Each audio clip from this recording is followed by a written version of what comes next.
Well, good afternoon. I'm honored to stand right here today alongside one of America's finest, Admiral Brad Cooper, Commander of U.S. Central Command. We just had a chance to spend a couple of hours together, better part of 2 hours, going through the entirety of this operation, Operation Epic Fury. And Admiral, I want to thank you for everything you do in your incredible leadership, for your dynamic thinking, the way you're attacking this problem set on every level.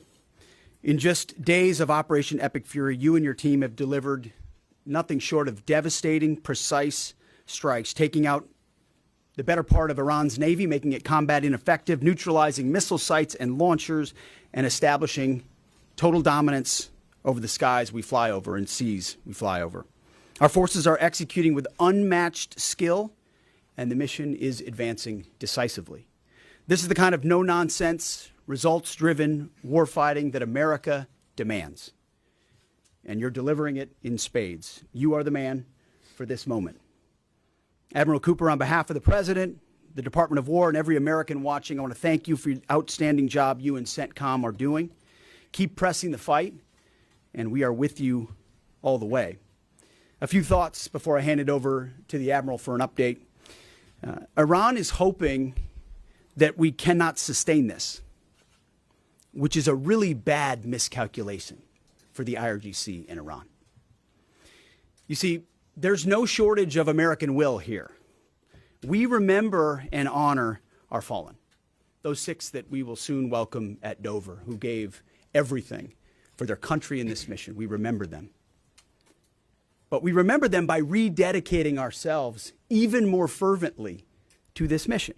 Our commitment to our mission objectives only increases as our advantages continue to increase.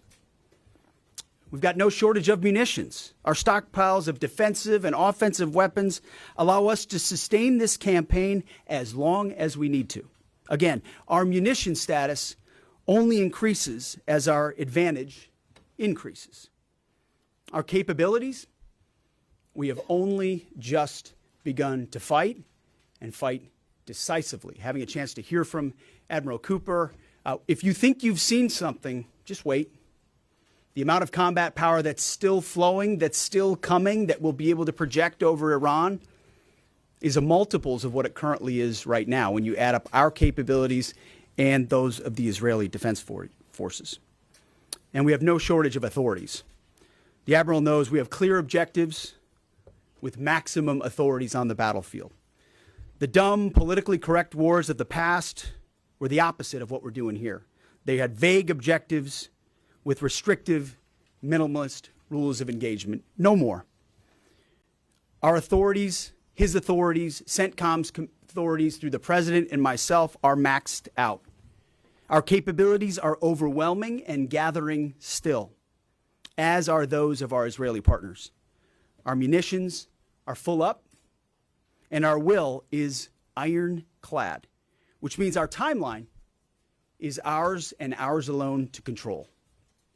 As long as it takes to ensure the United States of America achieves these objectives. And as we flow more forces, and as we flow more capabilities, and as our munitions, as we're flying over the top, have even more devastating effects, we set the tempo, we set the timeline, led by the commander on the ground. Our ear is to the ground to listen to Admiral Cooper, what he needs, and what he needs he will get.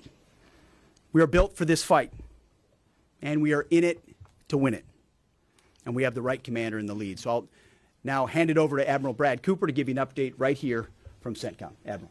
Mr. Secretary, first, thank you very much and good afternoon, and welcome to U.S. Central Command Headquarters, America's warfighting headquarters. It's great to be here alongside the Secretary and representing the more than 50,000 men and women in uniform currently executing Operation Epic Fury. So, Mr. Secretary, first, thank you very much for your leadership and support and the very clear vision and objectives that you've given us to allow us to use overwhelming force against the Iranian terrorist regime. And thanks to all of you for attending today, and welcome to Tampa. We are now starting our 6th day of a historic mission to eliminate Iran's ability to threaten Americans. We are, if I could channel my inner Navy officer, we are at full speed ahead in executing orders given by leadership in Washington. The President and Secretary Hegseth have been crystal clear in their expectations, and we are at a high level of execution. as described by the Secretary and earlier this week by me, U.S. combat power is building as Iranian combat power declines. Our air dominance allows us to hit Iran's center of gravity with overwhelming power and reach. A couple of examples. In just the last 72 hours, America's bomber force has struck nearly 200 targets deep inside of Iran, including around Tehran. And in just the last hour, U.S. B-2 bombers dropped dozens of 2,000-pound penetrator bombs targeting deeply buried ballistic missile launchers. Notably, we have also struck Iran's equivalent of Space Command, which degrades their ability to threaten Americans. Then, if I just look back over the last 24 hours of the operation compared to where we were at its start, ballistic missile attacks have decreased by 90% since day one. Drone attacks have decreased by 83% since day one. Having said this, we remain vigilant. Our strikes against the Iranian Navy have intensified. You may have heard the President say just a little while ago that we have sunk or destroyed 24 ships. That was true at the moment. We're now up over 30 ships. And in just the last few hours, we hit an Iranian drone carrier ship, roughly the size of a World War II aircraft carrier, and as we speak, it's on fire. The President gave us another task, to raise or level Iran's ballistic missile industrial base. So we're not just hitting what they have, we're destroying their ability to rebuild.